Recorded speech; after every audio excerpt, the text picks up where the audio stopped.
வணக்கம். இது star academy வழங்கும் பிருகத் பராசர ஹோர சாஸ்திரம் மூலமும் உரையும். என் பெயர் சாம்பசிவம். இந்த பதிவு 6ஆம் பாவக பலன்கள் என்ற இந்த அத்தியாயத்தின் இறுதி பதிவாகும். பராசரர் இந்த 6ஆம் பாவக பலன்கள் என்ற இந்த அத்தியாயத்தில் பல்வேறு கருத்துக்களை, குறிப்பாக நோய் மற்றும் உடலுக்கு ஏற்படுகின்ற பிரச்சனைகள் என்பதை பற்றி பல்வேறு கருத்துக்களை பேசியிருந்தார். அதே போல தோல் நோய் என்பது மிகவும் இன்றியமையாத இடம்பெற்றது. 6ஆம் பாவகம், 6ஆம் பாவக அதிபதி, காரகர்கள் என்று சிந்திக்கும் பொழுது சனிக்கு சில இடங்களில் முக்கியத்துவம் தரப்பட்டது. அதே போல செவ்வாய்க்கும் முக்கியத்துவம் தரப்பட்டது. தோல் நோய் என்பதை பற்றி சிந்திக்கும் பொழுது சந்திரனுக்கு அதிக முக்கியத்துவம் தரப்பட்டது என்பதை பார்த்திருந்தோம். இந்த விதிகளை நாம் ராசி கட்டத்தில் மட்டுமல்லாமல் திரேகானம், நவாம்சம், திரிம்சாம்சம் போன்ற வர்க்கங்களிலும் இந்த விதிகளை பயன்படுத்தி இந்த ராசி கட்டத்தில் நாம் பார்க்கின்ற செய்திகளை உறுதிப்படுத்திக் கொள்ள வேண்டும் என்பது மிகவும் இன்றியமையாதது. பராசரர் ஏற்கனவே வர்க்க சக்கரங்களை நமக்கு அறிமுகம் செய்யும் பொழுது பல வர்க்க சக்கரங்கள் ராசி கட்டம் போலவே நேரடியாக முழுமையாக பயன்படுத்தலாம் என்பதாக பராசரர் சொல்லியிருந்தார். எனவே இந்த வர்க்க சக்கரங்களிலும் இந்த விதிகளை பயன்படுத்தி நாம் ஒரு ஜாதகருக்கு பலன் என்பதை தேட முடியும் என்பதும் ஒரு முக்கியமான சிந்தனை. வாருங்கள், நாம் பதிவிற்குள் செல்வோம். இந்த பதிவின் முதல் ஸ்லோகமாக நாம் ஸ்லோகம் 20-ன் 2வது வரியும் ஸ்லோகம் 21-ன் முதல் வரியையும் இப்பொழுது பார்ப்போம். இது கிரீஷன் சர்மா அவர்களுடைய நூல்களில் இருந்து, அதே போல திரு சந்தானம் அவர்களுடைய நூலிலும் இந்த ஸ்லோகம் இருக்கிறது. இதே ஸ்லோகம் தாரா சந்திரா, கிரிதாரிலால் மற்றும் கணேஷ் தத் பாட்டக் அவர்களுடைய நூல்களிலும் இதே ஸ்லோகம் பெரிய மாற்றம் எதுவும் இல்லாமல் காண கிடைக்கிறது. ரந்திரேஷே ரிபுராசிஸ்தே வியயேஷே லக்ன சம்ஸ்திதே சந்திரே சஷ்டேஷ சம்யுக்தே வசுவர்ஷே மிருகாத் பயம். ரந்திரேஷே, இதை ரந்திர ஈஷே என்பதாக பிரிக்கலாம். எனவே இது 8ஆம் பாவகாதிபதி. ரந்திர பாவகம் என்பது 8ஆம் பாவகத்திற்கான ஒரு பெயர் என்பதை நாம் பலமுறை பார்த்திருக்கிறோம். எனவே 8ஆம் பாவகாதிபதி ரிபு ராசிஸ்தே. ரிபு என்பதற்கு எதிரி என்ற பொருள் வரும். எனவே இது 6ஆம் பாவகத்தை குறிக்கிறது. எனவே 8ஆம் பாவகாதிபதி 6ஆம் ராசி என்பதாக எழுதப்பட்டுள்ளது. இதை நாம் பாவகம் என்பதாக பொருள் கொள்ள வேண்டும். ஏற்கனவே சென்ற பதிவில் பார்த்தது போல இந்த ராசி என்ற சொல்லும் பாவகம் என்ற சொல்லும் இந்த அத்தியாயத்தை பொறுத்தவரையில் பெரிய மாற்றம் எதுவும் இல்லாமல் மாற்றி மாற்றி பயன்படுத்துவதை பார்க்க முடிகிறது. ஆனால் பராசரர் சொன்ன மற்ற விதிகளை பார்க்கும் பொழுது, மற்ற அத்தியாயங்களை பார்க்கும் பொழுது ராசிக்கும் பாவகத்திற்கும் பராசரர் பெரிதும் வேறுபடுத்தி காட்டியிருப்பதை பார்க்க முடிகிறது. எனவே இதை நாம் பாவகம் என்பதாகவே பார்க்க வேண்டும், ராசி என்பதாக சிந்திக்கக்கூடாது. ஆனால் ஸ்லோகம் ராசி என்றே சொல்கிறது. அடுத்ததாக வியய ஈஷே. வியய என்பது செலவு என்ற பொருளில் 12ஆம் பாவகாதிபதி ஈஷே லக்ன சம்ஸ்திதே, லக்னத்தில் இருந்து, சந்திரே சந்திரன், சஷ்டேஷ சம்யுக்தே, ஷஷ்ட ஈஷ என்பதால் அது 6ஆம் பாவகாதிபதி என்பதாக பொருள் வரும். சம்யுக்தே என்றால் சேர்தல். எனவே சந்திரன் 6ஆம் பாவகாதிபதியுடன் எந்த இடத்தில் என்பதாக சொல்லவில்லை, 6ஆம் பாவகாதிபதியுடன் இருந்தால் வசு வர்ஷே. வசு என்பது இந்த அஷ்டவசுக்கள் என்ற பொருளில் இந்த பூத்த சம்கிய என்ற இயற்கை எண்கள் என்ற இயற்கை கணித முறையில் வசு என்பது 8 என்பதை சொல்லும். எனவே 8 வயதில் மிருகாத் பயம். மிருக என்ற சொல்லுக்கு பொதுவாக விலங்கு என்ற பொருள் வரும். சில இடங்களில் மிருக என்பது கொம்புள்ள, அதாவது கொம்புகள் இருக்கின்ற விலங்கு, மாடு, அதே போல மற்ற கொம்புள்ள யானை என்பது போல கொம்புள்ள விலங்குகளை பொதுவாக மிருக என்பதாக சொல்லலாம். அல்லது பொதுவாக வனவிலங்குகள் என்று கூட பொருள் கொள்ளலாம். எனவே இந்த வன விலங்குகளால் அச்சம். எனவே இது வன விலங்குகளாக இருக்க வேண்டும் என்ற அவசியமில்லை. வீட்டில் இருக்கின்ற மாடு போன்றவை கூட பாதிப்பை ஏற்படுத்தலாம் என்பதாக கூட இதை புரிந்து கொள்ளலாம். எனவே இதில் அச்சம் என்பது ஏற்படும், ஏதேனும் உடல் காயங்கள் போன்றவை ஏற்படலாம் என்பதாக இந்த ஸ்லோகம் சொல்கிறது. எனவே இந்த விதியை முழுமையாக பார்க்கும் பொழுது 8ஆம் பாவகாதிபதி 6ஆம் பாவகத்தில் இருக்க வேண்டும், 12ஆம் பாவகாதிபதி லக்னத்தில் இருக்க வேண்டும், அதே போல சந்திரனும் 6ஆம் பாவகாதிபதியுடன் சேர்ந்திருக்க வேண்டும் என்ற 3 நிபந்தனைகள் சொல்லப்படுகிறது.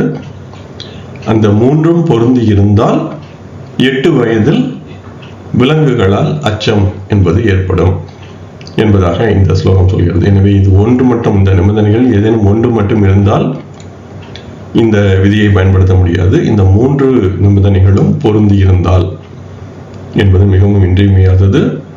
எனவே 8ஆம் அதிபதி 6இல் இருத்தல், 12ஆம் அதிபதி லக்னத்தில் இருத்தல், அதே போல சந்திரன் 6ஆம் பாவகாதிபதியுடன் சேர்ந்து இருத்தல் என்ற 3ம் பொருந்தி இருக்க வேண்டும். அதே போல இது பாவகம் என்ற நிலையில் பார்க்கப்பட வேண்டும் என்பதை நான் ஏற்கனவே சொல்லியிருக்கிறேன். எனவே இது ராசி என்பதை பார்க்கக்கூடாது, பாவகத்தில் இது போல இருக்க வேண்டும் என்பதும் இன்றியமையாதது. அடுத்ததாக நாம் 21ஆம் ஸ்லோகத்தின் 2வது வரி மற்றும் 22ஆம் ஸ்லோகம் இவற்றை இங்கு பார்ப்போம். இது திரு கிரீஷன் சர்மா அவருடைய நூலில் இருந்து, சந்தானம் அவருடைய நூலில் இருந்து. இதே ஸ்லோகம் தாராச்சந்திரா கிரிஜாரிலால் அவருடைய நூலில் பெரிய மாற்றம் எதுவும் இல்லாமல் அப்படி இருக்கிறது. திரு கணேஷ் தர் பாட்டக் அவர்களுடைய நூலில் இந்த 22வது ஸ்லோகத்தின் முதல் வரி என்பது சற்றே மாறி அமைந்திருக்கிறது, ஆனால் பொருள் என்பது ஒரே பொருளாகவே இருக்கிறது. எனவே முதலில் ஸ்லோகம் என்ன சொல்கிறது என்பதை பார்ப்போம். ஷஷ்டாஷ்டமகதோ ராஹுஸ் தஸ்மாத் அஷ்டகதே ஷனௌ ஜாதஸ்ய ஜன்மதோ விப்ர பிரதமே ச த்விதீயகே வத்சரே அக்னிபயம் தஸ்ய 3 வருஷே பக்ஷிதோஷபாக். ஷஷ்டாஷ்டமகதோ ராஹுஸ் தஸ்மாத் அஷ்டகதே ஷனௌ பாலஸ்ய ஜன்மதோ விக்ஞ ஆத்ய சைவ த்விதீயகே வத்சரே அக்னிபயம் தஸ்ய 3 வருஷே பக்ஷிதோஷபாக். இதில் நாம் இந்த 22ஆம் ஸ்லோகத்தின் முதல் வரியையும் 124ஆம் ஸ்லோகத்தின் முதல் வரியையும் பார்க்கும் பொழுது ஜாதஸ்ய ஜன்மதோ விப்ர பிரதமேச்ச த்விதீயகே என்பதற்கு பதிலாக பாலஸ்ய ஜன்மதோ விக்ஞ ஆத்ய சைவ த்விதீயகே என்பதாக எழுதப்பட்டிருக்கிறது. எனவே இந்த ஒரே ஒரு வேறுபாடு தான். ஆனால் இதில் உள்ள அந்த சொற்களின் பொருள் என்பது அந்த 22ஆம் ஸ்லோகத்தின் சொல்ல வருகின்ற பொருளை போலவே இருக்கிறது, மாற்றம் எதுவும் இல்லை.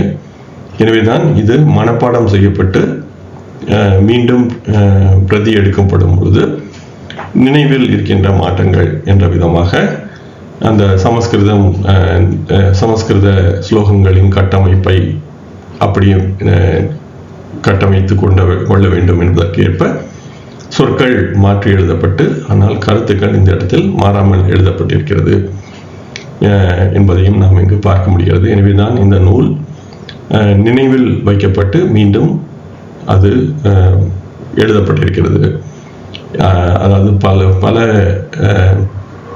தலைமுறைகளாக வாய்மொழியாக பரப்பப்பட்டு நினைவில் வைத்துக் கொள்ளப்பட்டு அதன் பிறகு ஒரு காலத்தில் எழுதப்பட்டிருக்கிறது. எனவே அப்படி எழுதப்பட்டிருக்கும் பொழுது அந்த நினைவு என்பது சற்றே உருமாறி சில இடங்களில் இருப்பதால் இது போன்ற மாற்றங்கள் இந்த பல்வேறு மூல நூல்களுக்கு இடையே காணப்படுகின்றன என்பதும் இங்கு நாம் கருத்தில் கொள்வது இன்றியமையாதது.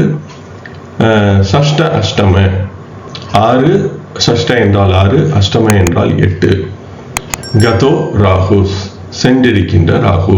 எனவே ஒரு ஜாதகத்தில் 6 அல்லது 8ஆம் பாவகத்தில் ராகு இருக்க வேண்டும். தஸ்மாத் என்ற சொல்லுக்கு அங்கிருந்து என்ற பொருள் வரும். எனவே எங்கிருந்து என்றால் ராகுவில் இருந்து. எனவே ராகுவை மையமாக வைத்து ஒரு சமபாவகங்களை அமைத்து அங்கிருந்து, அந்த ராகுவில் இருந்து அஷ்டகத்தை சனோ 8ஆம் பாவகத்தில் சனி இருக்க வேண்டும். இதை நாம் நேரடியாக 6 அல்லது 8ஆம் பாவகத்தில் ராகு, லக்னம் அல்லது 3ஆம் பாவகத்தில் சனி என்பதாக கூட எழுதப்பட்டிருக்கலாம். ஆனால் இந்த ஸ்லோகம் அதுபோல சொல்லவில்லை. 6ஆம் பாவத்தில் ராகு, ராகுவிலிருந்து 8ஆம் பாவகத்தில் சனி என்பதாக சொல்லப்பட்டிருப்பதால் இந்த ராகுவிலிருந்து பாவகம் என்பதை இந்த ஸ்லோகம் நேரடியாக சொல்கிறது என்பதையும் நாம் இங்கு சிந்திக்க வேண்டும். அப்படி இருக்க ஜாதஸ்ய ஜன்மத்தோ, அந்த ஜாதகரின் ஜன்மத்தோ என்றால் பிறப்பில் இருந்து, விப்ர அறிவில் சிறந்தவரே, பிரதமேச்ச, எனவே பிறப்பிலிருந்து பிரதமே என்ற சொல்லுக்கு முதல் வருடம், பிரதம என்ற சொல்லுக்கு இதுவும் பிரதமர் என்பதாக நாம் சொல்கிறோம். எனவே முதல்வர் என்பதாக அந்த முதல் வயதில் இருந்து த்விதீயகே வத்சரே, த்விதீய என்ற சொல்லுக்கு 2 என்ற பொருள் வரும். வத்சரே என்றால் ஆண்டில், எனவே முதல் ஆண்டில் அல்லது 2ஆம் ஆண்டில். அக்னி பயம், தீயால் அச்சம். தஸ்ய அதுபோல அவரதுடைய 3 வருஷே 3வது வயதில் பக்ஷி தோஷ பாக், பறவை தோஷம் என்பதும் ஏற்படும் என்பதாக இந்த ஸ்லோகம் சொல்கிறது. இந்த பறவை தோஷம் என்றால் என்ன என்பதை பிறகு பார்ப்போம். எனவே இது போன்ற ஒரு நிலை இருந்தால் 6 அல்லது 8ஆம் பாவகத்தில் ராகு, அந்த ராகுவில் இருந்து 8ஆம் பாவகத்தில் சனி என்பதாக இருந்தால் தொடர்ந்து சிறு வயதில் பல பிரச்சனைகள் இருக்கும். முதல் அல்லது 2வது வயதில் அக்னி பயம் என்பதால் இது ஏதேனும் ஒரு தீக்காயம் அல்லது தீ விபத்து போன்றவை ஏற்படலாம். அதே போல 3வது வயதில் பக்ஷி தோஷம் என்பது ஏற்படும் என்பதாக இந்த ஸ்லோகம் சொல்கிறது. இந்த 124ஆம் ஸ்லோகத்தின் 2வது முதல் வரி என்பதை பார்க்கும் பொழுது பாலசிய என்றால் அந்த குழந்தையின், ஜன்மத்தோ என்றால் பிறந்ததிலிருந்து, விக்ஞ என்றால் அறிவில் சிறந்தவரே, விப்ர என்பதற்கு பதிலாக விக்ஞ என்பதாக எழுதப்பட்டுள்ளது. பிரதமேச்ச என்பதற்கு பதிலாக ஆத்ய சைவ என்பதாக எழுதப்பட்டுள்ளது. அதை ஆத்யே ச ஏவ என்பதாக பிரிக்கலாம். ஆத்யே என்றால் முதலில் என்பதாக பொருள். எனவே முதலில் என்பதற்கு பதிலாக முதல் ஆண்டில், பிரதமேச்ச என்பதாக எழுதப்பட்டுள்ளது. சைவ ச ஏவ மற்றும் என்பதாக அந்த சொற்களின் பொருளின் வேறுபாடு இருக்கிறது. எனவே இரண்டும் சொல்ல வருவது ஒன்றுதான். ஆனால் அந்த 124ஆம் ஸ்லோகத்தின் முதல் வரி என்பது மாறி அமைந்திருக்கிறது.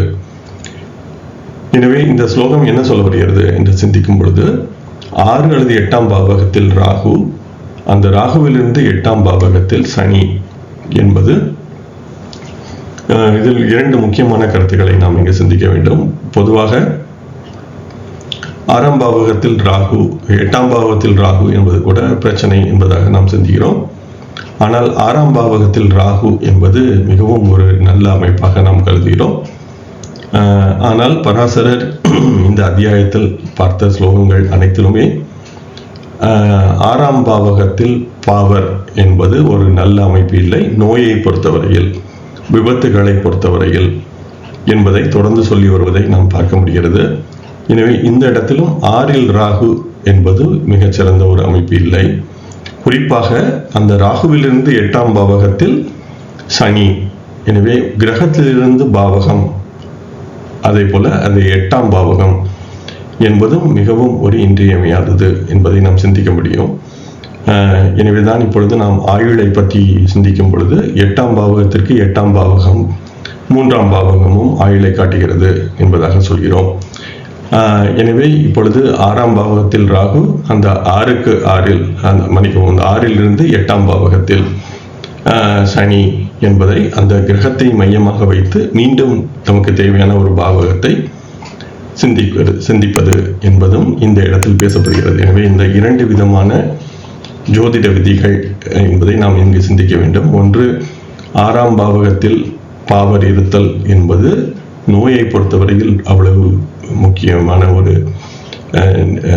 நல்ல நிலை இல்லை, அது பிரச்சனைகளை தருகிறது. அதே போல எந்த ஒரு பாவகத்தில் ஒரு கிரகத்தை நாம் ஆராயும் பொழுது அந்த கிரகத்தை மையமாக வைத்து மற்ற பாவகங்களை சிந்தித்தல் என்பதும் இந்த ஸ்லோகம் தருகிறது ஒரு முக்கியமான விதியாக. எனவே இது போன்று ராகு 6 அல்லது 8ஆம் பாவகத்தில் இருந்து அந்த ராகுவிலிருந்து 8ஆம் பாவகத்தில் சனி இருக்க அந்த ஜாதகர் தொடர்ந்து பல பிரச்சனைகளை சந்திப்பார். இந்த ராகு 8ஆம் பாவத்தில் இருக்கும் பொழுது சனி என்பது கூட சில நேரம் 3ஆம் பாவகத்தில் இருக்கவும் வாய்ப்பு இருக்கிறது. எனவே அது இருக்கவும் வாய்ப்பு இருக்கிறது என்று ஏன் சொல்கிறேன் என்றால், ராகுவை மையமாக வைத்து நாம் பாவகங்கள் வரையும் பொழுது சனி 8இல் இருக்க வேண்டும். ஆனால் அந்த சனி லக்னத்திலிருந்து 3ஆம் பாவகத்தில் தான் இருக்கும் என்பது சொல்ல தேவையில்லை. சில நேரம் 2ஆம் பாவகத்திலும் இருக்கலாம், சில நேரம் 4ஆம் பாவகத்திற்கும் போக வாய்ப்பு இருக்கிறது, அல்லது 3ஆம் பாவகத்தில் கூட இருக்க முடியும். ஆனால் அப்படி ஒருவேளை 3ஆம் பாவகத்தில் சனி இருக்கும் பொழுது சனிக்கு 3ஆம் பாவகம் மிக நல்ல ஒரு பாவகமாக நாம் கருதுகிறோம். ஆனால் இந்த இடத்தில் அது போன்ற பிரச்சனைகள் வரும் என்பதாக சொல்கிறார். எனவேதான் இந்த விதியை முழுமையாக புரிந்து கொள்வது இன்றியமையாதது. அப்படி ஒருவேளை அதுபோல நிலை இருந்தால் அவருக்கு முதல் அல்லது 2வது வயதிலேயே தீயால் அச்சம் ஏற்படும் என்பது இங்கு புரிந்து கொள்ள வேண்டும். இந்த இடத்தில் செவ்வாய் என்பதை பற்றி பேசவில்லை. பொதுவாக செவ்வாய் என்பதை வைத்து நாம் தீயால் பயம், அச்சம் என்பதை நாம் சிந்திக்கிறோம், தீ விபத்து போன்றவற்றை. ஆனால் இந்த விதிகளில் செவ்வாய் என்பது பயன்படவில்லை. எனவே செவ்வாய் இல்லாமல் கூட தீயால் அச்சம் என்பது ஏற்பட வாய்ப்பிருக்கிறது என்பது ஒரு முக்கியமான வேறுபாடு. அதே போல 3வது வயதில் பக்ஷி தோஷம் என்பது ஏற்படும் என்பதாக இந்த ஸ்லோகம் சொல்கிறது. பக்ஷி தோஷம் என்பதை நாம் பறவையால் அச்சம் என்பதாக கூட புரிந்து கொள்ளலாம். எனவே ஏதேனும் பறவை என்பது தாக்கும் என்பதாக பொதுவாக நாம் பலரும் பொருள் கொள்கிறார்கள். ஆனால் இந்த ஆயுர்வேதம் போன்ற அல்லது சரக சம்ஹிதா போன்ற நூல்களில் எல்லாம் சென்று தேடும் பொழுது பக்ஷி தோஷம் என்பதற்கு திடீரென்று வயிற்றுப்போக்கு, உடல் எடை குறைதல், அதே போல வாயிலிருந்து ஒரு இனம் தெரியாத வாசனை. எனவே இந்த உடலில் உள்ளே, அதாவது வயிற்றில் ஏதேனும் அஜீரணம் போன்றவை எல்லாம் ஏற்படும் பொழுது வாயில் வருகின்ற ஒரு விதமான இனம் தெரியாத வாசனை, அதே போல அந்த வலிப்பு போன்றவை எல்லாம் இந்த பக்ஷி தோஷம் என்ற சொல்லிற்குள் வருகின்ற வாய்ப்பு இருக்கிறது. இன்று பேர்ட் ஃப்ளூ என்பதாக நாம் பறவை காய்ச்சல் என்பதாக எல்லாம் நாம் இன்று பேசுகிறோம். எனவே அந்த காலத்திலும் இது போன்ற தன்மைகள் இருந்திருக்க வாய்ப்பிருக்கிறது. எனவே அந்த பறவை காய்ச்சல் என்று இன்று நாம் கருதுகின்ற தன்மையில் வருகின்ற, அதாவது அந்த பறவை காய்ச்சல் என்பது ஏற்படும் பொழுது வருகின்ற பிரச்சனைகளில் ஒரு சில இங்கும் பேசப்படுவதை நாம் இங்கு பார்க்க முடிகிறது. எனவே இன்று நாம் பறவை காய்ச்சல் என்று எதை சொல்கிறோமோ அது கூட பக்ஷி தோஷம் என்பதாக கருதப்படலாம். அல்லது இது போன்று, அதாவது மாமிசம் இந்த குழந்தை ஏதாவது சாப்பிட்டிருந்தால் அதனால் கூட இது போன்ற பிரச்சனைகள் வரலாம். அல்லது இது போன்ற, அதாவது திடீரென்று உடல் எடை குறைதல் போன்றவற்றையெல்லாம் கூட பக்ஷி தோஷம் என்பதாக பொதுவாக நாம் இங்கு பொருள் கொண்டிருக்க வாய்ப்பிருக்கிறது. எனவே இது போன்று 3ஆம் வயதில் அந்த குழந்தைக்கு இருக்கும் என்பதாக இந்த ஸ்லோகம் சொல்கிறது. அதனால் அந்த குழந்தையின் உயிருக்கு ஏதேனும் ஆபத்து ஏற்படுமா என்பதை நாம் மீண்டும் லக்னாதிபதியின் வலிமை, அதே போல 8ஆம் பாவகத்திற்கு சுபர்கள் தொடர்பு, 3ஆம் பாவகம் என்பதை எல்லாம் மற்ற பாவங்கள் எல்லாம் வைத்து ஆராய்ந்தால் மட்டுமே அந்த குழந்தையின் உயிருக்கு ஏதேனும் பாதிப்பு ஏற்படுமா என்பதை எல்லாம் சிந்திக்க முடியும். இந்த இடத்தில் இது போன்று 1, 2, 3ஆம் வயதில் இது போன்று தொடர்ந்து பிரச்சனைகள் அந்த குழந்தைக்கு இருக்கும் என்பதாக இந்த ஸ்லோகம் சொல்கிறது. தொடர்ந்து நாம் ஸ்லோகம் 23 பார்ப்போம். இந்த ஸ்லோகம் பெரிய மாற்றம் எதுவும் இல்லாமல் தாராச்சந்திரா, கிரிதாரிலால், கணேஷ் தத் பாட்டக் போன்றவர்களுடைய நூல்களிலும் இதே ஸ்லோகம் காண கிடைக்கிறது. ஷஷ்டாஷ்டமகதே சூரியே தத் வியே சந்திர சம்யுதக பஞ்சமே நவமே அப்தே து ஜலபீதிம் விநிர்திஷே. ஷஷ்ட அஷ்டம கதே. எனவே ஷஷ்ட அஷ்டம என்பது சென்ற பக்கத்தில் பார்த்த ஸ்லோகத்திலும் ஷஷ்ட அஷ்டம என்பது பேசப்பட்டது ராகு என்பதை வைத்து. இந்த இடத்தில் ஷஷ்ட அஷ்டம 6 அல்லது 8ஆம் பாவகங்களில் கதே சூரியே சென்ற சூரியன். எனவே சூரியன் 6 அல்லது 8ஆம் பாவகத்தில் இருந்து தத் வியயே. சென்ற பக்கத்தில் தஸ்மாத் என்பதாக சொல்லப்பட்டது. அதே பொருளில் தத் அதன் வியயே 12ஆம் பாவகத்தில். எனவே அந்த சூரியனிலிருந்து 12ஆம் பாவகத்தில். சந்திர சம்யுதக சந்திரன் சேர்ந்திருந்தார். எனவே இந்த இடத்திலும் சூரியனை மையமாக வைத்து நாம் பாவகத்தை மனதிற்குள் கணக்கிட வேண்டும்.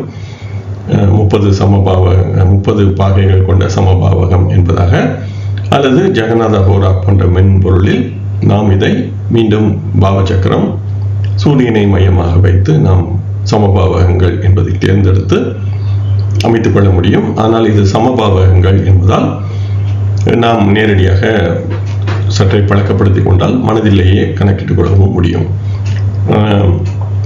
சந்திரன் சேர்ந்திருந்தால் பஞ்சமே நவமே. பஞ்சம என்பது 5, நவம என்பது 9. எனவே 5 அல்லது 9ஆம் அப்தேத்து வயதில் ஜல பீதிம். எனவே நீரில் அச்சம் விநிர்திஷேத் சொல்லப்பட வேண்டும். எனவே நீரால் ஏதேனும் பிரச்சனை என்பது ஏற்படும். எனவே 6 அல்லது 8ஆம் பாவகத்தில் சூரியன், அந்த சூரியனிலிருந்து கணக்கிடப்படும் 12ஆம் பாவகத்தில் சந்திரன். சில நேரம் சூரியன் மற்றும் சந்திரன் என்பது கூட ஒரே ராசியில் கூட இருக்க வாய்ப்பு இருக்கிறது. ஆனாலும் இந்த விதி என்பது பொருந்தி இருக்கும். எனவேதான் இந்த விதி என்பது 12ஆம் பாவகத்தில் சந்திரன் சூரியனில் இருந்து என்னும் பொழுது சரியாக நாம் பார்க்க வேண்டும். சில நேரம் சூரியன் சந்திரன் கூட ஒரே ராசியில் இருந்தால் கூட சூரியனில் இருந்து 12ஆம் பாவத்தில் சந்திரன் இருக்க வாய்ப்பு இருக்கிறது. எனவே அந்த சூரியனிலிருந்து கணக்கிடப்படும் பாவகத்தில் சந்திரன் இருக்க வேண்டும். அப்படி இருந்தால் 5 அல்லது 9ஆவது வயதில் நீரில் அச்சம், எனவே தண்ணீரில் மூழ்குதல், அதாவது கடலில் ஏதேனும் சிறிய விபத்து போன்றவையெல்லாம் சொல்லப்பட வேண்டும் என்பதாக இந்த ஸ்லோகம் சொல்கிறது. இது சற்றே புரிந்து கொள்ள எளிமையானது. ஆனால் இந்த சூரியனில் இருந்து கணக்கிடப்படுகின்ற 12ஆம் பாவகத்தில் சந்திரன் என்ற கருத்து இன்றியமையாதது. அடுத்ததாக நாம் ஸ்லோகம் 24 இப்பொழுது பார்ப்போம். கிரீஷன் சர்மா சந்தானம் போன்றவர்களுடைய நூலில் இதே ஸ்லோகம் தாரா சந்திரா கிரிதாரிலால், கணேஷ் தத் பாட்டக் மற்றும் பண்டிட் தேவச்சந்திர ஜா போன்றவர்களுடைய நூல்களில் சற்றே இந்த 2வது வரி என்பது வேறுபட்டிருக்கிறது. சில சொற்கள் குறிப்பாக எந்த வயது என்பதை சொல்கின்ற பகுதிகளில் சில வேறுபாடுகள் இருக்கின்றன. முதலில் ஸ்லோகம் என்ன சொல்கிறது என்பதை பார்ப்போம். அஷ்டமே மந்த சம்யுக்தே தஸ்மாத் வா துவாதசே குஜக த்ரிம்ஷாப்தே தசமே அப்தே து ஸ்போடகாதி விநிர்திஷே. அஷ்டமே மந்த சம்யுக்தே ரந்திராதௌ துவாதசே குஜக த்ரிம்ஷாப்தம் ச தசே அஷ்டே து ஸ்போடகாதி விநிர்திஷே. அஷ்டமே மந்த சம்யுக்தே ரந்திராத்வே துவாதசே குஜக த்ரிம்ஷாங்கே ச தசாங்கே ச ஸ்போடகாதி விநிர்திஷே. எனவே இந்த 2வது வரியை பார்க்கும் பொழுது சில வேறுபாடுகள் இருக்கின்றன என்பதை நாம் பார்க்க முடிகிறது. முதலில் இந்த முதல் ஸ்லோகம் என்ன சொல்கிறது என்பதை தேடுவோம். அஷ்டமே 8ஆம் பாவகத்தில் மந்த சம்யுக்தே, மந்த என்பது சனியை குறித்து சொல்லும். எனவே சனி சேர்ந்தால் சம்யுக்தே, எனவே 8ஆம் பாவகத்தில் சனி இருந்தால் தஸ்மாத்வா அந்த சனியில் இருந்து, தஸ்மாத் என்பதை அங்கிருந்து என்பதாக பொருள் கொள்ளலாம். எனவே சனியில் இருந்து என்பதை இங்கு பொருள் கொள்ள வேண்டும். துவாதசே குஜக 12ஆம் பாவகத்தில் செவ்வாய். எனவே 8இல் சனி, அதிலிருந்து என்னும் பொழுது 12ஆம் பாவகத்தில். எனவே இதை லக்னத்திலிருந்து 7ஆம் பாவகத்தில் செவ்வாய் என்பதாக பொருள் கொள்ளாமல் சனியிலிருந்து 12ஆம் பாவகத்தில் செவ்வாய் என்பதாக பொருள் கொள்ள வேண்டும். எனவே இந்த சனியிலிருந்து 12 என்னும் பொழுது செவ்வாய் லக்னத்திலிருந்து 7இல் இருக்க வேண்டும் என்ற தேவையில்லை, 8இல் கூட இருக்க முடியும்.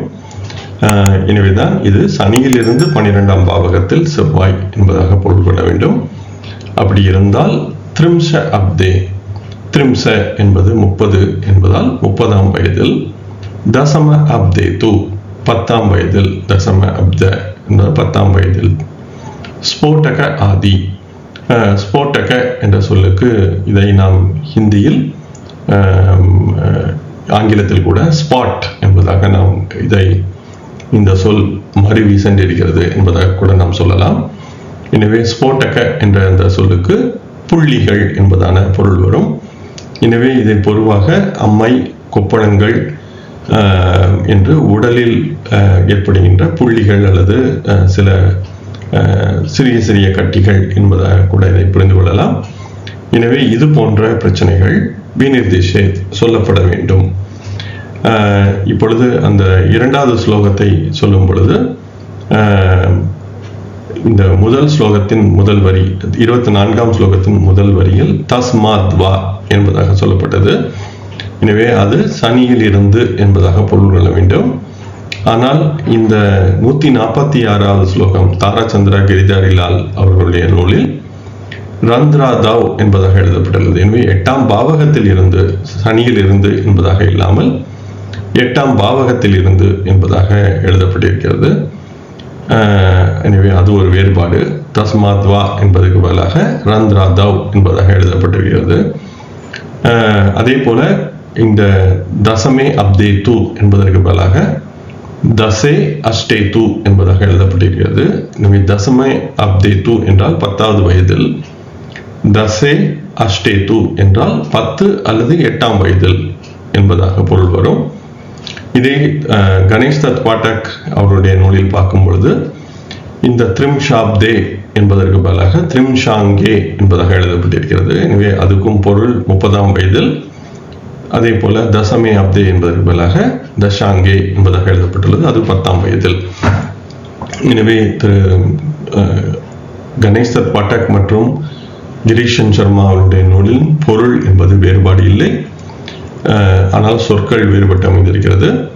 திரு கிரீஷன் சர்மா அவர்களுடைய அதில் எந்த வயது என்பதில் 10, 8 என்பதாக, அந்த 8 என்பது கூடுதலாக வந்திருக்கிறது இந்த சொற்களின் வேறுபாட்டின் காரணமாக.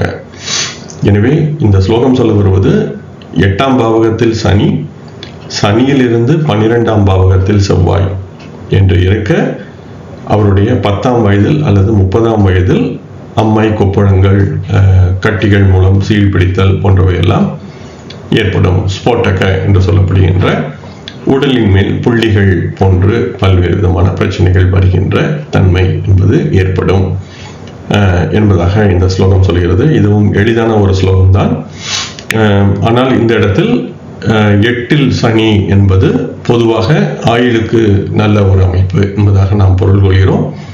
ஆனால் அந்த 8இல் சனி இருந்து அதன் 12இல் செவ்வாய் இருக்கும் பொழுது நோய் என்பதை அந்த சனி என்பது தடுக்காது என்பதும் இந்த இடத்தில் புரிந்து கொள்ள வேண்டியது இன்றியமையாதது. எனவேதான்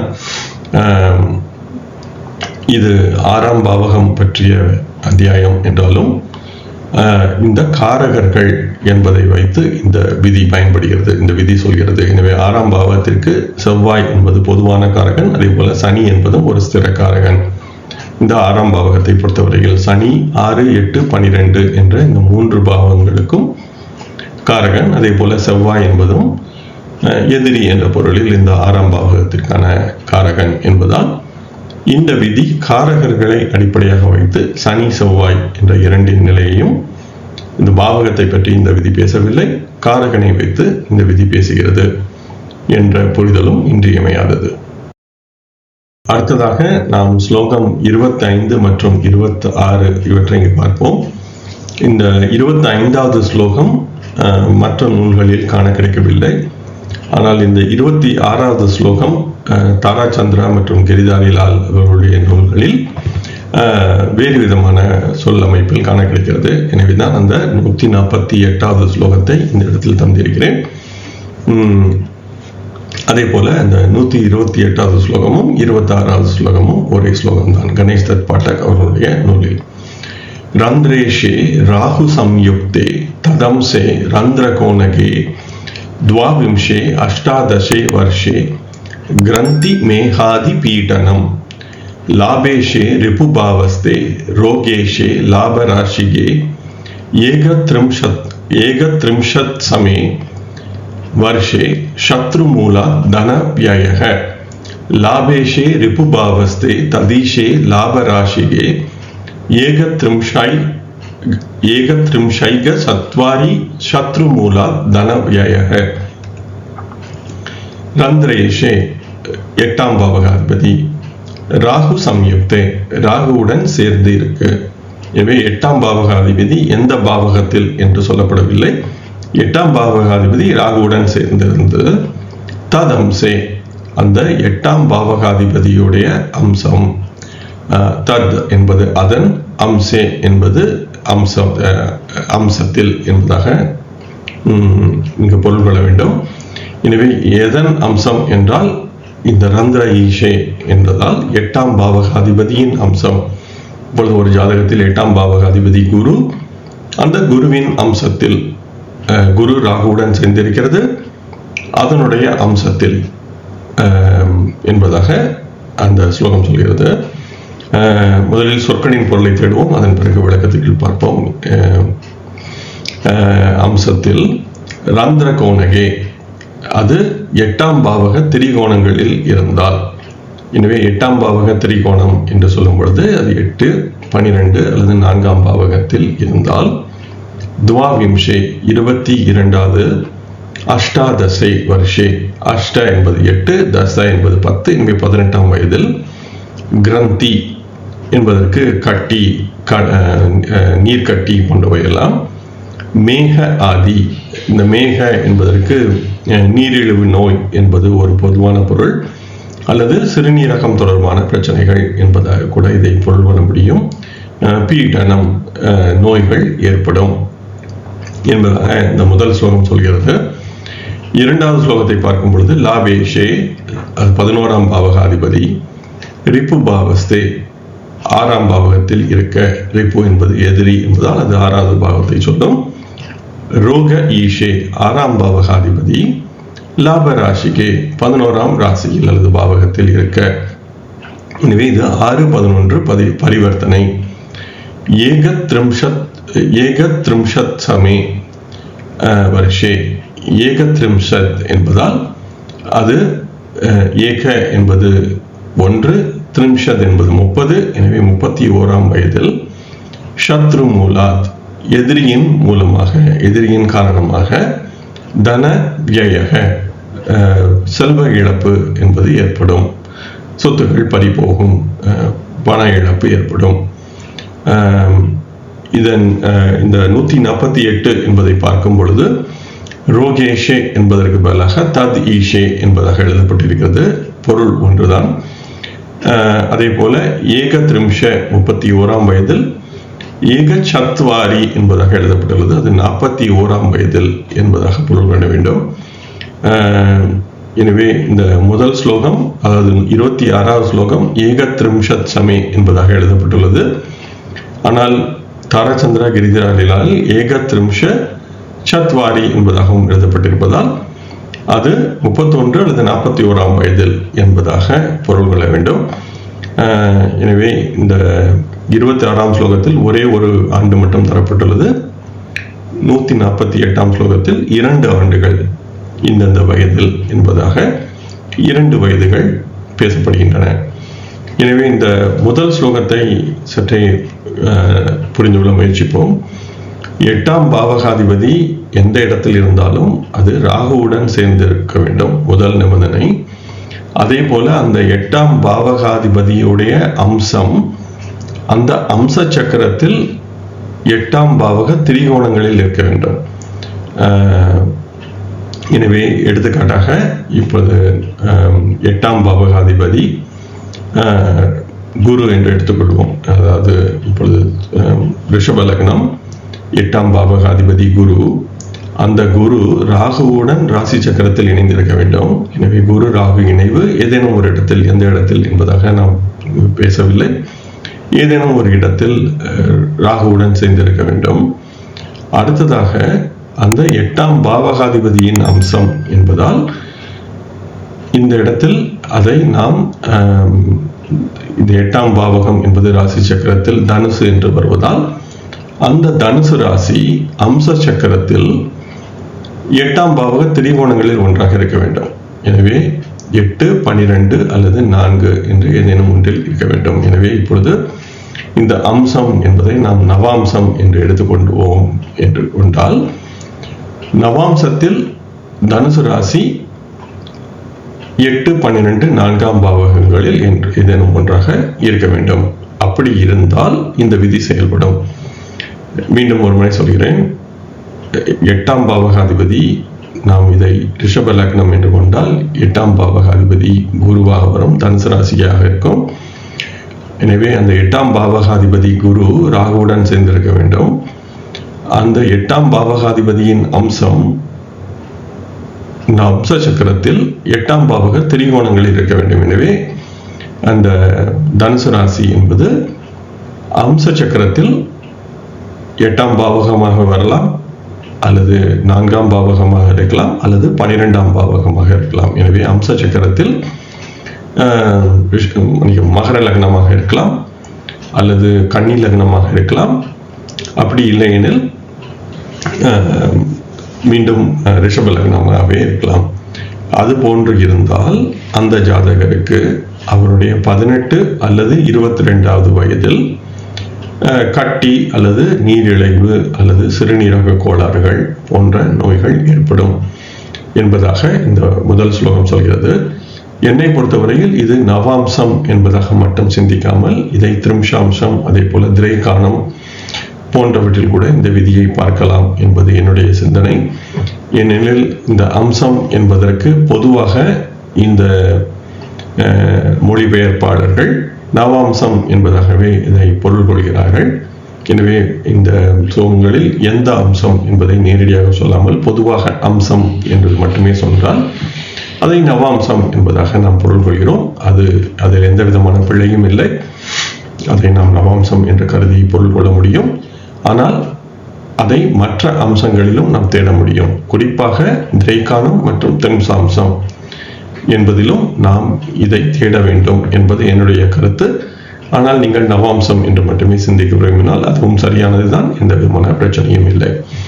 இதை அடுத்து அந்த 2வது ஸ்லோகத்தை பார்க்கும் பொழுது 11ஆம் பாவகாதிபதி 6ஆம் பாவத்தில் இருக்க, 6ஆம் பாவகாதிபதி 11ஆம் ராசியில் சென்றிருக்க. எனவே 6, 11 பரிவர்த்தனை என்ற விதமாக இருந்தால் ஒரு ஸ்லோகம் 31ஆம் வயதில் என்கிறது, இன்னொரு ஸ்லோகம் 31 அல்லது 41ஆம் வயதில் எதிரியின் காரணமாக செல்வ இழப்பு ஏற்படும் என்பதாக சொல்கிறது. எனவே இது 6, 11 பரிவர்த்தனை என்று இருப்பதால் இது ஒரு சஷ்டாஷ்டக பரிவர்த்தனை என்பதாக நாம் இதை கருதலாம்.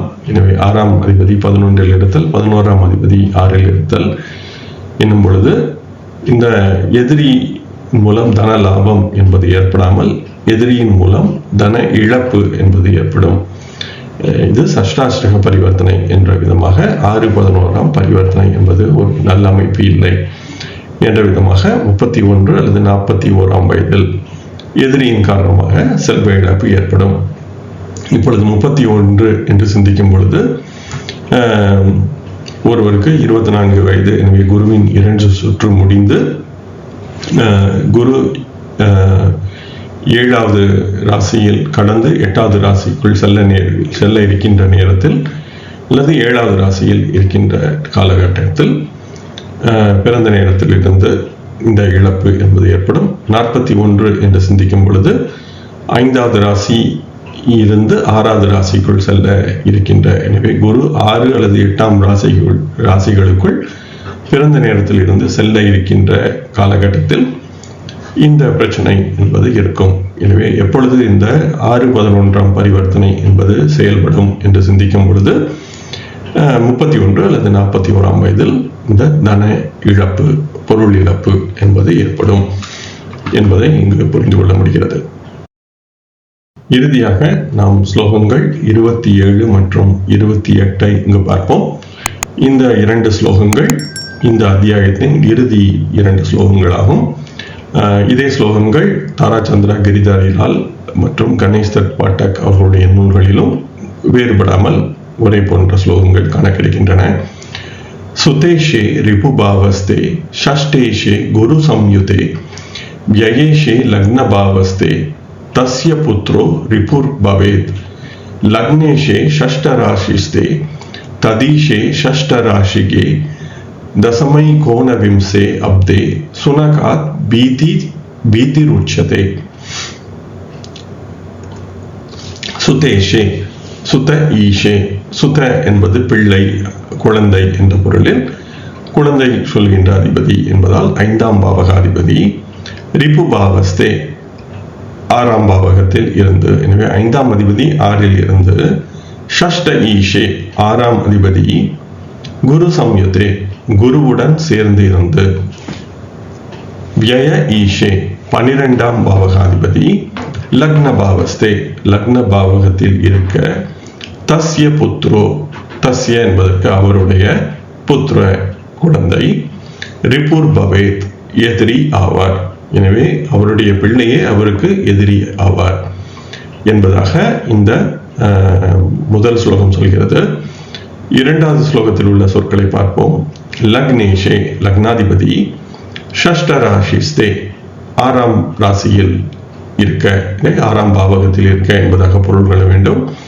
ததீஷே, அந்த 6ஆம் பாவக அதிபதி. ஷஷ்ட ராசிக்கே, 6ஆம் பாவகத்தில் இருக்க. எனவே லக்னாதிபதி 6ஆம் ராசியில் இருக்க, 6ஆம் அதிபதி அங்கேயே இருக்க என்பதாக அதை புரிந்து கொள்ளலாம். ஆனால் அது அந்த பாவகத்தில், அந்த ராசியிலேயே இருக்க என்பதாக, அங்கே ஆட்சியாக இருக்க. தசம 10ஆம். ஏகோன விம்சே, ஏக ஊன என்பதை நாம் சென்ற பதிவில் பார்த்த ஸ்லோகங்களில் பல முறை பார்த்தோம். எனவே ஒன்று குறைதல் என்ற பொருள். ஏக ஊன விம்சே, 19வது வயதில், 20லிருந்து ஒன்று குறைதல். சுனகா பீத்தியர், சுனக என்ற சொல்லுக்கு நாய் அல்லது நாய்கள் போன்ற விலங்குகள், நரி, ஓநாய் என்பது போன்ற விலங்குகளை நாம் சுனக என்பதாக சொல்லலாம். பொதுவாக நாய் என்பதாக பொருள் கொள்ள முடியும்.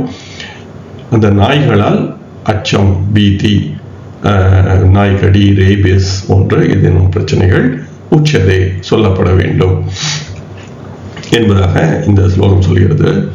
எனவே இந்த முதல் ஸ்லோகம் என்ன சொல்லப்படுகிறது என்று சிந்திக்கும் பொழுது, 5ஆம் பாவகாதிபதி 6இல் இருக்க வேண்டும். அதே போல 6ஆம் பாவகாதிபதி குருவுடன் இணைய வேண்டும். 12ஆம் பாவகாதிபதி லக்ன பாவகத்தில் இருக்க வேண்டும் என்பதாக இந்த ஸ்லோகம் சொல்கிறது.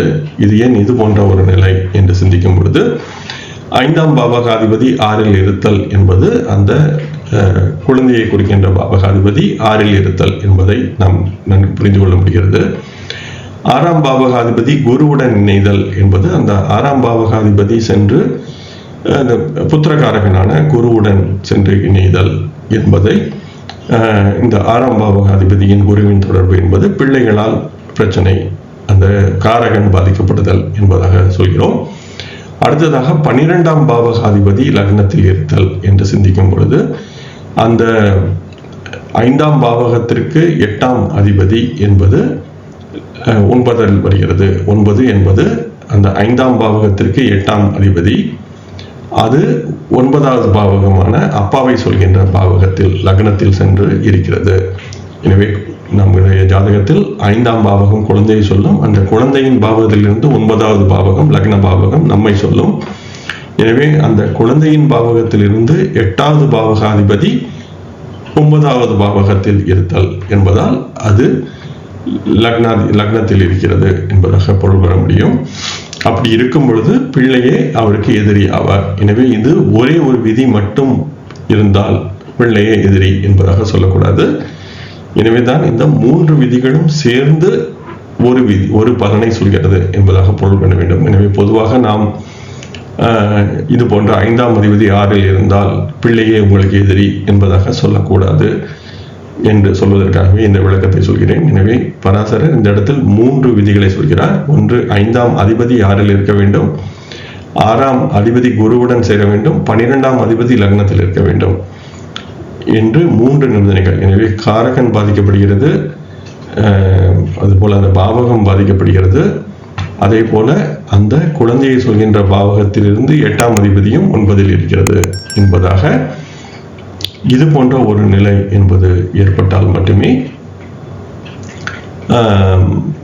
இந்த விதி என்பது பொருந்தும். பிள்ளையே எதிரியாகின்ற விதி என்பதாக. அதே போல இந்த குழந்தையின் பாவகத்திலிருந்து 6ஆம் அதிபதி லக்னத்தில் இருக்க வேண்டும் என்று ஏன் சொல்லவில்லை, 8ஆம் பாவகாதிபதி மட்டும் லக்னத்தில் இருக்க வேண்டும் என்பதாக சொல்லப்படுகிறது. ஏன் குழந்தையின் 6ஆம் அதிபதி எதிரியின் பாவகம் குழந்தையின் 9ஆம் பாவத்தில் ஏன் இருக்கக்கூடாது என்று நாம் சிந்திக்கும் பொழுது, குழந்தையின் 6ஆம் அதிபதி என்பது ஜாதகரின் 10ஆம் பாவகமாக வரும். எனவே அந்த 10ஆம் அதிபதி ஜாதகரின் லக்னத்தில் இருத்தல் என்பது இது போன்ற பலனை தராது என்று பராசரர் சொல்ல வருவதையும் நாம் இங்கு சிந்திக்க வேண்டும். எனவே இப்பொழுது குழந்தையின் பாவகமான 5ஆம் பாவகத்திலிருந்து 6ஆம் அதிபதி என்பது ஜாதகரின் 10ஆம் பாவகமாக வரும். அந்த 10ஆம் அதிபதி லக்னத்தில் இருந்தால் இது போன்ற பலன் சொல்லப்படவில்லை. எனவேதான் 8ஆம் பாவக அதிபதி லக்னத்தில் இருந்தால் என்ற விதமாக 12ஆம் அதிபதி லக்னத்தில் இருப்பது பேசப்படுகிறது. எனவேதான் இந்த 3 விதிகளையும் சற்றே தெளிவாக நாம் ஆராயும் பொழுது ஏன் இது போன்ற 3 விதமான நிபந்தனைகள் பேசப்படுகின்றன என்பதை நாம் இங்கு சிந்திக்க முடியும். எனவே காரகன், பாவகம், அதே போல இந்த குழந்தையின் பாவகத்திலிருந்து வருகின்ற பாவகம் என்ற விதமாக 3 விதமான நிபந்தனைகள் பொருந்தி வந்தால் அந்த குழந்தையே இவருக்கு எதிரியாவார் என்பதாக இந்த முதல் ஸ்லோகம் சொல்கிறது. 2வது ஸ்லோகம் என்ன சொல்ல வருகிறது என்று பார்க்கும் பொழுது, லக்னாதிபதி 6ஆம் ராசியில் இருக்க வேண்டும், 6ஆம் பாவகாதிபதி அதே ராசியில் இருக்க வேண்டும். எனவே லக்னாதிபதி 6இல் 6ஆம் பாவகாதிபதியும் அங்கேயே இருத்தல் என்று இருக்கும் பொழுது 10 அல்லது 19வது வயதில் நாய்களால் அச்சம் என்று சொல்லப்பட வேண்டும். எனவே 10 என்று சிந்திக்கும் பொழுது குரு தன்னுடைய பிறந்த இடத்திலிருந்து 10வது ராசியில் இருக்கலாம், 10வது ராசியில் நுழைகின்ற நேரம் என்பதாக சொல்லலாம். அதே போல 19வது வயதில் என்று சிந்திக்கும் பொழுது தன்னுடைய ஒரு சுற்று முடித்து 8வது ராசியில் செல்கின்ற நேரம் என்பதாக கூட இதை சொல்லலாம். எனவே நான் ஏற்கனவே சொன்னது போல ஏன் இந்த குறிப்பிட்ட வயது என்பதில் எனக்கு இன்னும் தெளிவான புரிதல் என்பது இல்லை. எனவே இது குருவின் சுழற்சி மூலம் இந்த விதி சொல்லப்படுகிறது என்று மட்டுமே என்னால் சிந்திக்க முடிகிறது. ஏன் சரியான இதே காலகட்டம், ஏன் 17ஆம் வயதில் 6ஆம் ராசியில் செல்கின்ற நேரம்? எனவே இது 6ஆம் பாவகத்தை பற்றி பேசும் பொழுது ஏன் குரு தன்னுடைய 6வது ராசியில் செல்லும் பொழுது இந்த பிரச்சனை வரும், ஏன் 12வது ராசியில் செல்லும் போது பிரச்சனை வரக்கூடாது என்பதற்கெல்லாம் எனக்கு இன்னும் பதில் என்பது இல்லை. ஆனால் இந்த வயதுகள் பேசப்படுகின்றன. ஏன் இந்த வயது மட்டுமே, ஏன் இதற்கு முன்பு ஒரு 2 ஆண்டுகள் முன்பாக இப்பொழுது 17 என்று சிந்திக்கும் பொழுது குரு தன்னுடைய பிறந்த இடத்திலிருந்து ஒரு சுற்று முடித்து 6ஆம் ராசியில் செல்லும், அப்பொழுது ஏன் இந்த பிரச்சனை என்பது நடக்காது என்பதற்கு எனக்கு இன்னும் விடை கிடைக்கவில்லை. ஆனால் இந்த சுலோகம் 19வது வயதில் என்று பேசுகிறது என்று மட்டுமே என்னால் இப்பொழுது சொல்ல முடிகிறது. இதையெல்லாம் நாம் ஜாதகங்களில் பயன்படுத்தி பார்த்தால் மட்டுமே இதனுடைய முழுமையான உண்மைத்தன்மை என்பது நமக்கு தெரிய வரும். இத்துடன் இந்த அத்தியாயம் நிறைவு பெறுகிறது. இந்த அத்தியாயத்தில் நாம் பார்த்த செய்திகளை வைத்து பார்க்கும் பொழுது பெரும்பாலும் நோய் என்பது பேசப்பட்டது, நாம் ஏற்கனவே முன்னுரையில் பார்த்தது போல. ஆனால் எதிரி என்பதும் ஒரு சில சுலோகங்கள் பேசப்பட்டன. அதே போல பிள்ளையை எதிரியாதல், எதிரியால் பண இழப்பு போன்ற தன்மைகளும் பேசப்பட்டன.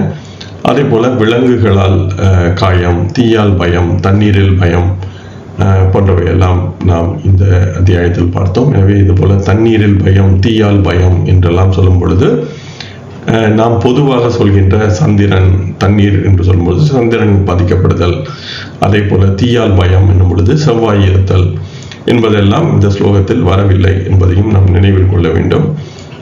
எனவேதான் இந்த தன்மைகள், நீரால் பயம், அதே போல நெருப்பால் பயம் என்பதையெல்லாம் ஏன் அந்த நாம் பொதுவாக பயன்படுத்துகின்ற காரகர்கள் அங்கு பேசப்படவில்லை என்பதையும் நாம் சிந்திப்பது மிகவும் இன்றியமையாதது. அப்பொழுதுதான் இந்த விதிகள் சொல்ல வருகின்ற முழுமையான தன்மை என்பது நமக்கு புலப்படும். அதே போல இதில் இந்த பாவகம், காரகம், அதே போல ஆதிபத்தியம், அதே போல அந்த உறவுகள் சொல்கின்ற பாவகத்தில் இருந்தும் தேட வேண்டும். அதே போல ஒவ்வொரு உறவிற்கும் உள்ள பாவகத்திற்கும் 6, 8ஆம் பாவகாதிபதி தொடர்பு என்பதெல்லாம் இந்த அத்தியாயத்தில் நாம் பார்த்த ஸ்லோகங்கள் பேசின. எனவே இந்த விதிகள் பராசரர் பயன்படுத்துகின்ற விதத்தை நாம் முழுமையாக சிந்திக்கும் பொழுது பராசரர் எப்படி அந்த பலன்களை நம்மை தேட சொல்கிறார் என்பதையும் நம்மால் முழுமையாக புரிந்து கொள்ள முடியும். எனவே இந்த விதிகளை சற்றே மனதிற்குள் அசை போட்டு பார்த்தால் பராசரர் சொல்ல வருகின்ற அந்த தன்மைகள் நமக்கு முழுமையாக புலப்படும் என்பதும் இங்கு நாம் புரிந்து கொள்ள முடியும். அதே போல பராசரர் எந்த ஒரு இடத்திலும் இந்த நட்சத்திரம் என்பதை பலன் சொல்ல பயன்படுத்தவில்லை என்பதையும் நாம் இதுவரை பார்த்த விதிகளில் இது அந்த 6 அத்தியாயம் அந்த பாவங்களின் அத்தியாயத்தில் நாம் சிந்திக்கும் பொழுது புரிந்து கொள்ள முடியும். ஏனெனில் பராசரர் எந்த ஒரு இடத்திலும் நட்சத்திரத்தை பயன்படுத்தி பலனை சொல்லவில்லை என்பதும் இங்கு நாம் மனதில் இருத்த வேண்டும். இதை பற்றியும் நான் என்னுடைய ஜோதிடம் ஒரு வரலாற்று பார்வை என்ற ஸ்டார் அகாடமி உரைகளில் இது பற்றி பேசியிருக்கிறேன். ஏனெனில் பராசரர் விம்சோத்தரி என்ற ஒரே ஒரு தசையை மட்டும் கருத்தில் கொள்ளவில்லை. அவர் பல்வேறு விதமான தசைகளை பயன்படுத்த சொல்கிறார் ஜாதகத்திற்கு ஏற்றபடி. அதே போல அந்த விம்சோத்தரி என்ற தசையில் மட்டுமே ஒரு குறிப்பிட்ட நட்சத்திரம் என்பது ஒரு குறிப்பிட்ட கிரகத்திற்கு அதிபதியாக எடுத்துக்கொள்ளப்படும். மற்றபடி மற்ற தசைகளில் அதே நட்சத்திரம் வெவ்வேறு விதமான கிரகங்களுக்கு அதிபதியாக வரும். எனவேதான் பராசரர் எந்த ஒரு இடத்திலும் நட்சத்திரத்தை அடிப்படையாக வைத்து பலனை சொல்லவில்லை. சாரத்தின் அடிப்படையில் சொல்லப்படுகின்ற விதிகள் பராசரருக்கு பிந்தைய காலத்தவை என்பது என்னுடைய இன்றைய புரிதல். இதை பற்றியும் நான் இந்த ஜோதிடம் ஒரு வரலாற்று பார்வை என்ற பகுதிகளில் ஸ்டார் அகாடமி உரைகளில் பேசியிருக்கிறேன். எனவே இந்த சாரம் என்பதை பயன்படுத்தி நாம் பலனை தேடும் பொழுது அது பராசரர் முறை இல்லை, பராசரருக்கு பிந்தைய காலகட்ட முறையை சேர்ந்தவை. ஜெய்மினி மகரிஷியும் சாரத்தை பயன்படுத்தவில்லை என்பதும் ஒரு கூடுதல் தகவல். எனவே இது ஒரு வராகமீரர் காலத்துக்கு பிந்தைய ஒரு முறை. வராகமீரர் சந்திரன் சாரத்தை பற்றி பேசுகிறார். எனவே வராகமீரருக்கு பிறகு வந்த ஜோதிட நூல்கள் விம்சோத்தரியை மட்டுமே பெரிதாக முன்னெடுத்து செல்வதால் அவை இந்த சாரம் என்பதையும் கூடுதலாக பயன்படுத்துகின்றன என்பதை நாம் சிந்திக்க வேண்டும். மேலும் சத்யாச்சாரியார் சாரம் என்பதை அந்த தாரபலன், நவதாரா என்று சொல்லப்படுகின்ற தாரபலன் என்பதையும் சேர்த்து பயன்படுத்துகிறார். எனவே இது ஒரு குறிப்பிட்ட ஜோதிட முறை பராசரருக்கு பிந்தையது. பராசரர், ஜெய்மினி போன்ற மகரிஷிகளுக்கு பிறகு வந்த முறை சத்யாச்சாரியார் போன்றவர்கள் மேற்கொண்டது சற்றே. அதன் பிறகு வராகமீரருக்கு பிறகு அது சற்றே முன்னெடுக்கப்பட்டு இன்று நம்மிடையே சாரம் என்பதாக பயன்படுகிறது. எனவே அதை பயன்படுத்துவது, நீங்கள் அந்த முறையை பயன்படுத்துவதாக இருந்தால் அது சரியான முறைதான். ஆனால் அது பராசர முறை இல்லை என்பதை மட்டுமே இந்த இடத்தில் நான் சொல்ல விரும்புகிறேன். வாருங்கள், அடுத்த பதிவிலிருந்து நாம் 7ஆம் பாவக பலன்கள் என்பதை பார்க்க இருக்கிறோம். எனவே அந்த பதிவும் சற்றே நீண்டதாக இருக்கப் போகிறது. அந்த பதிவுகளும் அந்த அத்தியாயமும் சற்றே நீண்டதாக. எனவே அதை அடுத்த பதிவிலிருந்து பார்ப்போம். என்னுடன் இணைந்து நீங்கள் அனைவரும் இந்த பிருகத் பராசர ஹோர சாஸ்திரம் என்ற இந்த ஒரு மிகவும் முக்கியமான மூல நூலை கற்கின்ற இந்த முயற்சியில் இணைந்து தொடர்ந்து பயணித்து வருவதற்கு மிக்க நன்றி. வாருங்கள், தொடர்ந்து பயணிப்போம். நன்றி, வணக்கம்.